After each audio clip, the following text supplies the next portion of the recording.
proses naturalisasi pemain sepak bola untuk memperkuat timnas Indonesia kembali menjadi sorotan. Kali ini, Emil Audero, Dean James, dan Joey Pelupesi menjadi pusat perhatian setelah pengambilan sumpah mereka sebagai warga negara Indonesia, WNI, dilakukan di Roma, Italia, pada 10 Maret 2025. Keputusan ini menimbulkan banyak tanda tanya, terutama terkait prosedur hukum dan percepatan proses yang dilakukan oleh pemerintah dan PSSI. Biasanya, seseorang yang menjalani proses naturalisasi akan mengambil sumpah kewarganegaraan di Indonesia. Namun, dalam kasus Emil Audero dan 2 pemain lainnya, sumpah WNI dilakukan di Kedutaan Besar RI di Roma, Italia. Menteri Hukum dan Hak Asasi Manusia, Menkumham, Supratman Andi Aktas bahkan mengutus Sekretaris Jenderal dan Direktur Jenderal Administrasi Hukum Umum ke Italia untuk mengurus proses ini. Alasan yang diberikan oleh pihak berwenang adalah bahwa ketiga pemain masih aktif bermain di kompetisi Eropa sehingga tidak memungkinkan bagi mereka untuk datang ke Indonesia dalam waktu dekat. Langkah ini diambil untuk memastikan bahwa mereka bisa segera didaftarkan oleh PSSI ke FIFA dan memperkuat timnas Indonesia dalam kualifikasi Piala Dunia 2026. Proses naturalisasi biasanya membutuhkan waktu yang cukup lama karena harus melewati berbagai tahapan, mulai dari persetujuan DPR hingga keputusan Presiden. Namun, dalam kasus Emil Audero, Dean James, dan Joey Pelupesi, proses ini terbilang sangat cepat. Mereka telah mendapatkan persetujuan dari DPR dan Presiden Prabowo Subianto hanya dalam hitungan bulan. Pemerintah dan PSSI beralasan bahwa percepatan ini dilakukan karena kebutuhan mendesak timnas Indonesia yang akan menghadapi laga penting di kualifikasi Piala Dunia 2026. Namun, banyak yang mempertanyakan apakah semua prosedur telah dijalankan dengan benar dan transparan. Selain itu, percepatan ini juga memicu kritik dari berbagai pihak yang menilai bahwa ada ketidakadilan dalam perlakuan terhadap pemain naturalisasi dibandingkan dengan WNI biasa yang harus menjalani proses lebih panjang dan kompleks. Meskipun Emil Audero, Dean James, dan Joey Pelupesi sudah sah menjadi WNI secara hukum, mereka belum tentu bisa langsung membela timnas Indonesia. Setelah mendapatkan status WNI, mereka masih harus menjalani proses perpindahan federasi di FIFA. Proses ini bisa memakan waktu beberapa minggu hingga beberapa bulan, tergantung pada kelengkapan dokumen dan persetujuan dari federasi negara asal mereka. Hal ini berarti ada kemungkinan bahwa mereka belum bisa bermain di laga melawan Australia pada 20 Maret 2025, tetapi berpotensi tampil saat Indonesia menghadapi Bahrain pada 25 Maret 2025. Di tengah berbagai pertanyaan dan kritik yang muncul, PSSI dan pemerintah tetap optimis bahwa naturalisasi ketiga pemain ini akan memberikan dampak positif bagi timnas Indonesia. Ketua Umum PSSI, Erick Thohir, menyatakan bahwa proses ini sudah sesuai dengan kebutuhan tim dan telah dipersiapkan dengan baik. Kami ingin memastikan bahwa timnas Indonesia memiliki kekuatan terbaik untuk menghadapi lawan-lawan tangguh di kualifikasi Piala Dunia 2026. Emil Audero, Dean James, dan Joey Pelupesi adalah pemain yang bisa memberikan kontribusi besar, ujar Erick. Menteri Hukum Supratman juga menegaskan bahwa tidak ada yang salah dalam proses ini. Menurutnya, pengambilan sumpah di luar negeri bukanlah pelanggaran hukum, selama dilakukan di Kedutaan Besar RI dan sesuai dengan prosedur yang berlaku.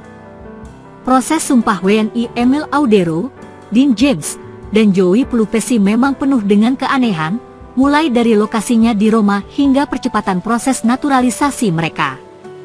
Meskipun secara hukum semuanya tampak sah, tetap ada pertanyaan besar terkait transparansi dan keadilan dalam proses ini. Apakah keputusan ini murni strategi untuk memperkuat timnas Indonesia? Ataukah ada kepentingan lain yang berperan di baliknya? Yang jelas, publik dan pengamat sepak bola akan terus mengawasi bagaimana kelanjutan dari proses ini dan apakah ketiga pemain benar-benar bisa memberikan dampak signifikan bagi skuad Garuda. Calon pemain naturalisasi Indonesia, Dean James, mencetak gol ketika Go Ahead Eagles mengalahkan NEC Nijmegen di Stadion Govaert Stadion, Minggu 9 Maret malam. Dalam laga ini bek kiri timnas Indonesia, Kelvin Verdonk, tidak bermain membela tuan rumah NEC Nijmegen karena hukuman larangan bertanding.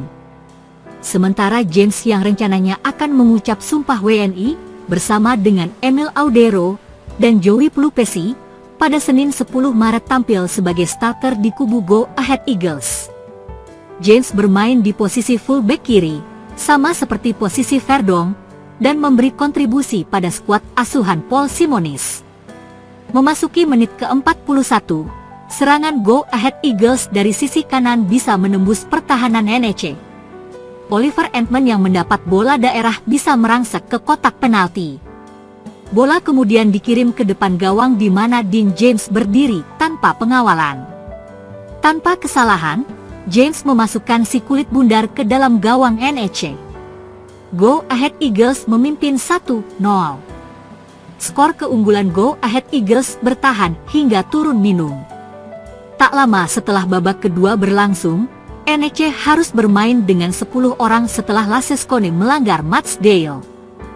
Keuntungan jumlah pemain yang lebih banyak membuat Go Ahead Eagles sedikit leluasa menguasai pertandingan. Go Ahead Eagles kemudian menambah gol melalui Milan Smith pada menit ke-66. 3 menit berselang NEC memangkas jarak. Brian Pereira menjaringkan bola setelah menerima umpan Basar Onal. Go Ahead Eagles bisa kembali mencatatkan keunggulan 2 gol setelah Entman membobol gawang NEC melalui sepakan dari dalam kotak penalti pada menit ke-75. Pada masa injury time, NEC mencetak gol lagi melalui Kento Shie. Susunan pemain inti NEC Nijmegen versus Go Ahead Eagles. NEC Nijmegen, Ruth, Pereira, Ivan Marquez, Bram Nuitin, Huidemakers, Owejan, Owisa, Dirk Proper, Laseskone, Van Kroij, Brian Linsen. Go Ahead Eagles, De Busser, Matsdale, Nauber, Kramer, Dean James, Lindhorst, Lansana, Oliver Entman, Edvardsen, Surai, Milan Smith. Meskipun sudah tidak lagi menjabat sebagai pelatih timnas Indonesia, Shin Tae-yong ternyata masih memiliki pengaruh dalam pemilihan skuad Garuda di era Patrick Kluivert. Pelatih asal Korea Selatan itu meninggalkan fondasi yang kuat bagi timnas, yang kini coba dimanfaatkan oleh Kluivert dalam membangun strategi menghadapi kualifikasi Piala Dunia 2026. Ketika diumumkan sebagai pelatih baru timnas Indonesia, Patrick Kluivert langsung menyampaikan apresiasi terhadap pekerjaan Shin Tae-yong. "Saya sangat menghormati pekerjaan yang telah dilakukan Shin Tae-yong. Dia membangun tim yang solid dan penuh potensi. Itu menjadi dasar yang baik bagi saya untuk bekerja," ujar Kluivert dalam wawancaranya dengan media Belanda De Telegraaf. Berkat kepemimpinan Shin Tae-yong, Indonesia saat ini berada di peringkat ketiga grup C kualifikasi Piala Dunia 2026. Situasi ini membuka peluang besar bagi skuad Garuda untuk melangkah ke putaran berikutnya. Kluivert menyadari bahwa merombak tim secara drastis justru bisa mengganggu stabilitas yang telah terbentuk.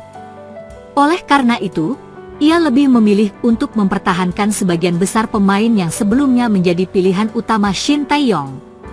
Namun, bukan berarti tidak ada perubahan sama sekali. Beberapa pemain yang sebelumnya menjadi langganan di era Shin Tae-yong kini harus rela tersingkir dari daftar skuad Kluivert. Asnawi Mangkualam dan Yakob Sayuri, misalnya, tidak masuk dalam daftar pemain yang dipanggil untuk laga melawan Australia dan Bahrain. Sebagai gantinya, Kluivert lebih mengandalkan pemain naturalisasi seperti Sandy Walsh dan Kevin Dix untuk mengisi posisi bek sayap. Setiap pelatih tentu memiliki preferensi sendiri dalam memilih pemain. "Saya melihat ada beberapa perubahan yang perlu dilakukan untuk menyesuaikan dengan gaya bermain saya," ujar Kluivert. "Namun, saya tetap mempertahankan banyak elemen yang sudah dibangun oleh Shin Tae-yong karena itu merupakan pondasi yang kuat bagi tim ini." Kehadiran pemain diaspora yang berkarir di Eropa juga menjadi salah satu faktor yang membuat Kluivert yakin dengan masa depan timnas Indonesia. Beberapa pemain seperti Ragnar Oratmanguyen, Martin Paes, dan Ivar Jenner tetap menjadi bagian dari skuad Garuda, sebagaimana yang diinginkan oleh Shin Tae-yong sebelumnya. Selain itu, Kluivert juga menyoroti pentingnya menjaga semangat dan mentalitas tim yang telah dibangun oleh Shin Tae-yong. Saya ingin melanjutkan kerja keras yang sudah dimulai oleh pelatih sebelumnya. Saya tidak akan mengubah mentalitas juang yang sudah mereka miliki, tambahnya. Dengan 2 laga penting melawan Australia, 20 Maret 2025, dan Bahrain, 25 Maret 2025, Kluivert memiliki tugas besar untuk membawa Indonesia ke tahap berikutnya. Keputusan strategis dalam pemilihan pemain akan menjadi faktor penentu dalam perjuangan timnas Indonesia di kualifikasi Piala Dunia 2026. Meski sudah tidak berada di kursi kepelatihan, Shin Tae-yong tetap menjadi sosok yang dihormati dalam perjalanan timnas Indonesia. Warisan yang ia tinggalkan masih berperan besar dalam keputusan-keputusan yang diambil oleh Patrick Kluivert dalam membentuk skuad Garuda untuk masa depan.